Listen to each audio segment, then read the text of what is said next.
Welcome to today's video, and today we're taking a trip down memory lane with the Razer Kraken V3 Pro, which is the wireless version of the Razer Kraken V3 Hypersense that I reviewed a while back. So let's take a look and see if you should go wired or wireless.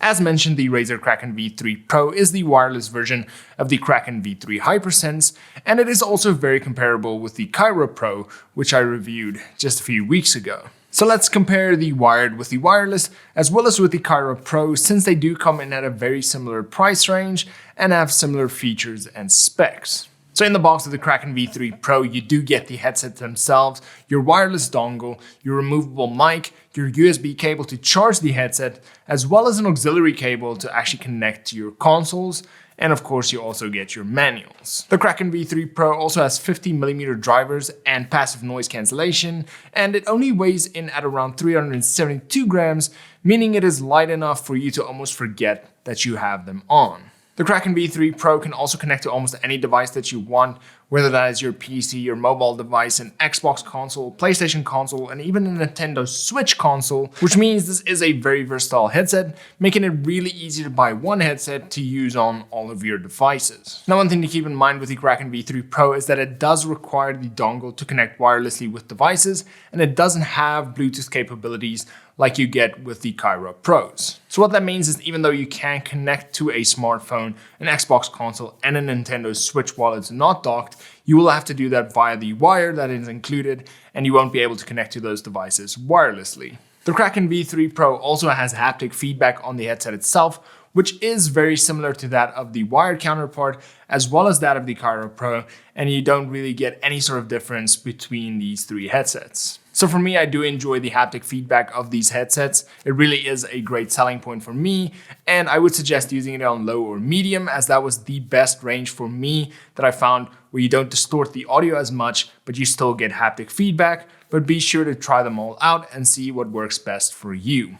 Now, when it comes to the controls of the headset itself, it is fairly similar to that of all other Razer headsets.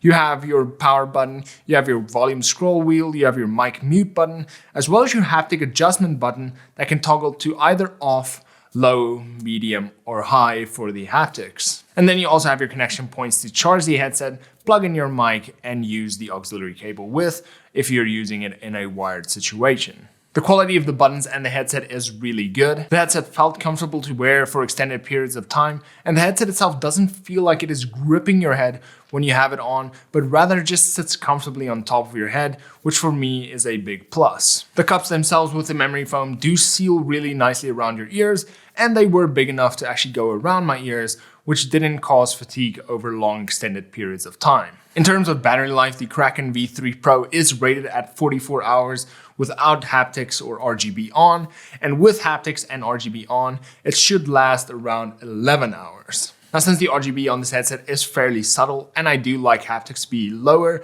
the headset battery did last quite a while I was testing it out, and I can't complain with the battery life at all. And even with the worst case 11 hours, that is still longer than some other wireless headsets on the market, and since you can charge these while using them, it isn't that big of a deal, but if it is something that is a big deal to you, then you might have to consider other headsets. Now, when it comes to sound quality, the sound of these headsets are really good for general use as well as in-game, and you can still change the EQ of these headsets to dial them in perfectly to the way that you actually like it. But when it comes to the mic of the actual headset, it is still just a headset mic. They all sort of sound the same, especially in this price range. It is very boomy, it's got a very low end, which is good enough for general gaming, Discord calls, but I wouldn't particularly use this headset mic to create content with. So the bigger question is, do you go wired, wireless, or do you go for the Kaira Pro? For me, that is something that you need to decide. It depends on what you use this headset for,